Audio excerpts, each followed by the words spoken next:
In this video, I want to talk about the first ever buy-to-let property I purchased, and I'll let you know why I left all my money in at the end of this video, so stay tuned. Hi guys, welcome back to the channel. If you are new here, my name is Ravinder Singh Aujla, and on this channel we talk about how you can grow a property portfolio quicker and faster than a normal investor, how investing works and what smart investors look for, how finance works and how you can use it to your advantage, personal development and growth which allows us to live happier, healthier and more productive lives. So let's get into this video. I purchased this 3-bedroom house for $84,000 in Birmingham. This was my first buy-to-let property. Like a lot of people that start to invest in property, I wanted to limit my risk and my exposure. I knew there was strong rental demand with reasonably priced properties compared to central London. I thought there was no way I could invest in central London as property prices were very expensive, and buying a flat for say 400k would mean I would need a deposit of at least £100,000. I found this property on Rightmove, and what really attracted me to this property was that it was with Express Estate Agency. This is an online agency based in Manchester, and they usually sell property at a discount. When I went to view this property, the guy was keen on selling it. He was showing me the condition of the bathroom and saying, look, the bathtub has jets. How often do you see that in properties like this?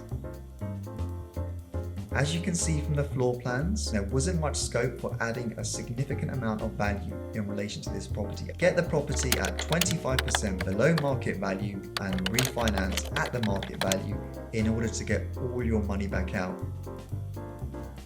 What I could have done is to create the uplift as I was creating another bedroom. I would have shifted the bathroom downstairs and added a small extension at the back of the kitchen for the new bathroom. Please check out my video on a project I completed in Bedford where I did exactly this. So one is of the front of the house. As you come into the property, it had a open plan dining and living area. The next photo shows the second living area. Next photo shows the kitchen. The next photo shows the bathroom, and the other is the bathtub with the jets. You are seeing now the main bedroom. Final picture, the garden. I put on a new roof on this property thinking that it would add lots of value. I put down new carpet upstairs, and that was it. No new kitchen, no new bathroom, no new boiler, not a rewire, no additional rooms added, nothing. I purchased this house on a buy-to-let mortgage and put down a 25% deposit. So it cost me £21,000 in terms of the deposit. I didn't refinance this property once the work was complete. I left the property on the initial buy-to-let mortgage.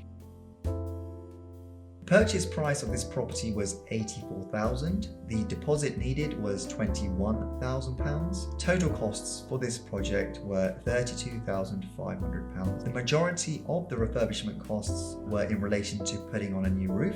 The rent per calendar month was £575. Mortgage payments were £3,769 for the year, resulting in a cash flow of £3,130 for the year, giving a gross yield of 8.21%. To summarise, the money left in was $32,500. The return on investment was 10%.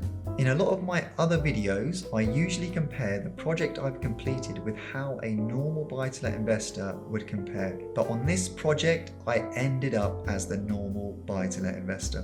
So why did I leave all my money in on my first ever investment property? Dipping my toe into the water. Because this was my first buy-to-let, I wanted to make sure I wasn't taking a big risk. So I decided to buy a cheaper property. If anything went wrong, my exposure would be limited. No stamp duty at the purchase price of $84,000, which I thought was brilliant. I didn't do much work to this property, so at the time I felt that there was no point remortgaging the property onto another buy-to-let mortgage. When looking at the financial metrics, the only metric I used to see people talk about was the yield, and so on this property the yield was 8.21%. I felt it was a good investment. Armchair investment. In my network, property was seen as a long-term investment, something that you invested your money in order to earn a return on your money and anything creative was carried out by developers. These are some of the reasons why I left all my money in on my first ever buy-to-let purchase. If you like this video, please smash that like button and hit subscribe so that you get notified when I release another video. Make sure you are subscribed, as I will pick a subscriber at random and have a 10-minute call with you to see how I can help you on your property investing journey. Please check out my personal website, ravinderordina.com, where I have lots of free videos on property investing and service accommodation. Thanks for watching and see you on the next video. Bye.